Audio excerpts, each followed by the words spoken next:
So, ladies and gentlemen, please put your hands together and let us have Farah Abi Muslih on stage.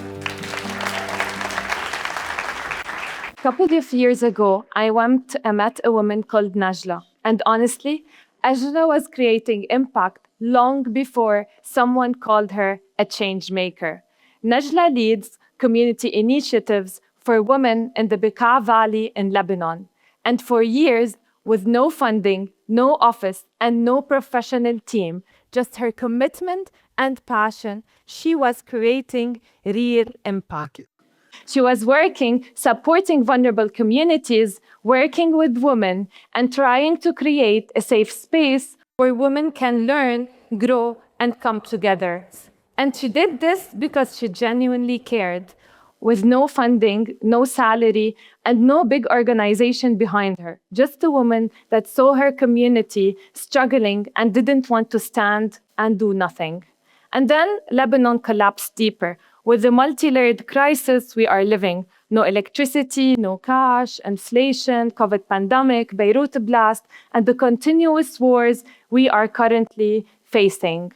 And initiatives like Najla and the rural communities started taking more attention. She started getting invited to trainings, capacity building programs, and funding orientations. And for the first time, Najla felt she is hopeful.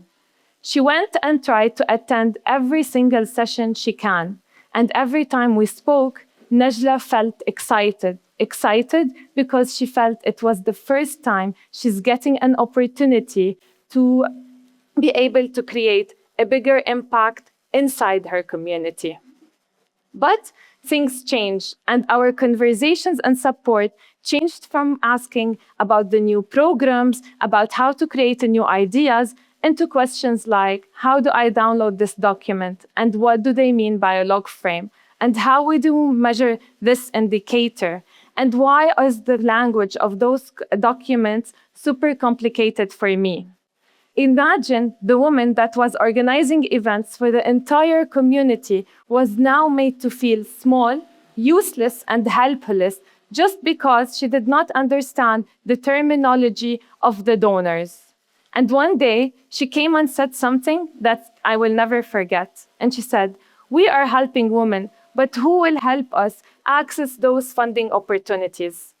And the main dangerous part is not the rejection they get, and it's not the paper overwork they do, but it's how they make feel that they are incapable and that their work is not worth it. Just because they are made and trying to access systems that were not designed to support them in the first place. And this made me realize something, that we believe that ideas fail because they are bad ideas, but in reality, sometimes ideas fail because they don't have access to the systems that were supposed to help them already. And here we know that talent is available everywhere, but opportunity is not. And when access will remain linked to the language, to the networks, to the connections, and to the institutional privilege, this is not power shifting. This is power filtering. From my work in Lebanon and in the MENA region, I came to notice that Najla is not an exception. That Najla is everywhere, and the women I know are all Najlas. I met women turning waste into businesses, and youth trying to create jobs out of nothing, and farmers trying to innovate with less water, less land, and less resources, and a local NGO trying to work with their vulnerable community, providing them with their basic needs when the entire community around them was collapsing. But here we need to rethink something. We always believe that funding goes to those who have the best ideas, but the reality we live is that funding goes to those who know how to navigate the system. Imagine we have a crisis now, and you need to respond to this crisis. But at the same time, you need to have the perfect English language. You need to know how to prepare complex budgets, build monitoring and evaluation frameworks, and submit technical proposals just before the deadline closes. So many grassroots organizations live in field realities, while funding systems live in institutional realities. And between those two worlds, we have a hidden barrier, a barrier that is rewarding the people who know how to navigate the systems instead of rewarding people who understand the community very well. And you know what's the hardest part? Is that local actors now believe that they are the problem, that they are not qualified enough, that they are not professional enough, and they are not ready enough. Just because they do not have access to systems that those systems they should have learned how to be able to access. So here we go back that talent is everywhere and opportunity is not. And as long as access is linked to language, networks, and institutional privilege, will not work.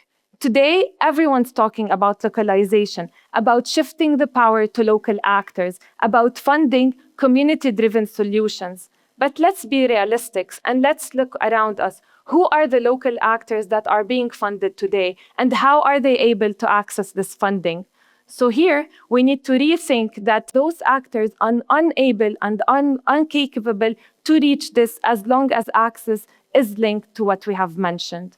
So remember, every time a local NGO decides not to apply to an opportunity, every time a women-led initiative misses a deadline, and every time a young social entrepreneur feels excluded, remember that we are not losing applications. We are losing solutions that were generated from within the community where the problem had already started. This frustration pushed me to co-fund a platform that helps organizations find the relevant opportunities, match it with their profile, and write the proposal for them on the template of the donor in the language they feel comfortable for. And no, technology is not the solution, and it cannot solve everything. But sometimes it can be the bridge that can link those local actors to those opportunities. So now, instead of asking who writes the best proposals, let's shift and look for the local actors that are already creating impact within their communities, to organizations that are looking for just one chance or one guidance for them to be able to access opportunities and support the communities they have. So somewhere today, there's another Najla. There's another woman supporting her community alone. And there's a local NGO working so hard to solve impossible problems within the community while no one is supporting her. Those people don't need charity, don't need pity. They just need someone to stop mistaking lack of access with lack of potential. They need access. We need to know that we do not have shortage of ideas within our communities. We have shortage of access. And when we are able to change who gets access, we can change who can shape our future. Thank you.